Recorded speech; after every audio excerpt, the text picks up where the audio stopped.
Yep, that's right. Joining us now, Forbes Media Chairman and Editor-in-Chief Steve Forbes. So, Steve, the pause has been paused by a judge. But going through this, even if you read the media coverage, it says some federal officials were wondering whether this halted the vast array of federal assistance programs like Medicaid and nutrition programs for children. And then OMB sent out another memo saying, no, it does not apply to, Head Start and Medicaid. And then, curious enough, then the Medicaid portals all started going down. I find that suspicious.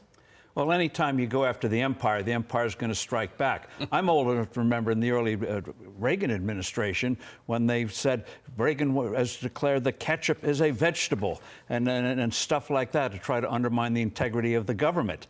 And so this is part of that same game. And I think the judge's order is going to be reviewed on Monday. And when you get these little setbacks, you fight back. And the fact is the Trump administration is going on all fronts, is not going to be deterred by a few days of bad publicity because the empire is angry, having a snit fit and the like. And one of the things I wish they'd do, instead of throwing toys, as you say, out of their carriages, is say what kids sometimes we used to do: I'm going to hold my breath and turn blue until you exceed. Go, hold your breath, please.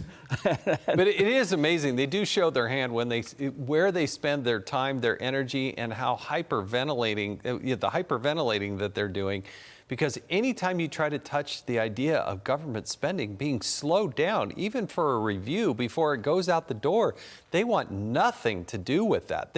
That's where they spend all their time and energy. More dollars out the door, our taxpayer dollars, as fast as possible. Well, it's the old game. If you spend money, that shows compassion. Oh, we're doing something. Well, they've been doing that for decades, and we've seen the results of it. And the American people realize this isn't working. It's hurting them, because where do those resources come from? The dollars may come from a printing press, but ultimately they're a tax on the American people, one way or the other. And the American people have enough of it, and they're going to give Trump a chance to show whether his approach will work. Well, if free markets are allowed to work, guess what? They do, and give people more opportunity. Do you think, Larry Kudlow brings this up all the time, and it relates to this, but bringing back impoundment power. The Impoundment Control Act has been in place since the Nixon administration, since the early... Well, before you were born in the early... No, I remember this vividly. But it would give President Trump the power to basically lock up or not spend unspent money that had been appropriated by Congress. And I wonder, because if you think this is a hissy fit, you just wait until that comes back. Well, Jason lived through what departments do at the end of every fiscal year, and that is they spend the money they haven't spent because they know the next year it would be taken away from them. So there's a mad scramble of spending come September, October, and most of that just try to shovel it out the window. You saw that with the closing days of the Biden administration. Yeah. So there's a lot of reform there, and it's piece by piece. And and that's how you do it, not just with a meat axe, but scalpel, bit by bit by bit. Yeah, the task is massive. Steve, I want to get your take, though. President Trump is offering buyouts. This just came out tonight, is offering buyouts for all remote federal workers. They have a short time frame in which they can take advantage of this. But I think a lot of people are actually going to do that. They don't want to go back to work. And it's something like 6% of the federal workers are actually showing up for work. So what's your reaction to this?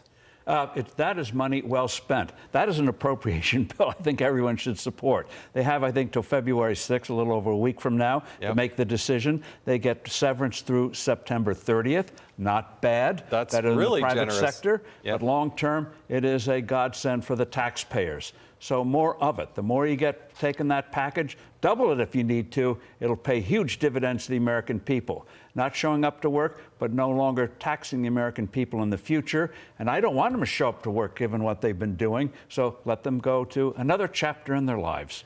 The expectation from the White House is 5 to 10% of these employees quit, and it could lead to $100 billion in annual savings. Because it's not just what we pay them. It's the benefit costs as well. Yeah. Well, that's the thing. Once upon a time, the deal was you accepted a low salary in government, but you got a nice pension benefits when you retired. Now they get a huge salary and even huger benefits. And so I think it's going to also be a good model for states that face huge problems on their own pension systems and health care systems. So this is going to have repercussions, good repercussions all around the country. I love it. Steve Forbes, great to see you, sir. Thank you. Good to see you.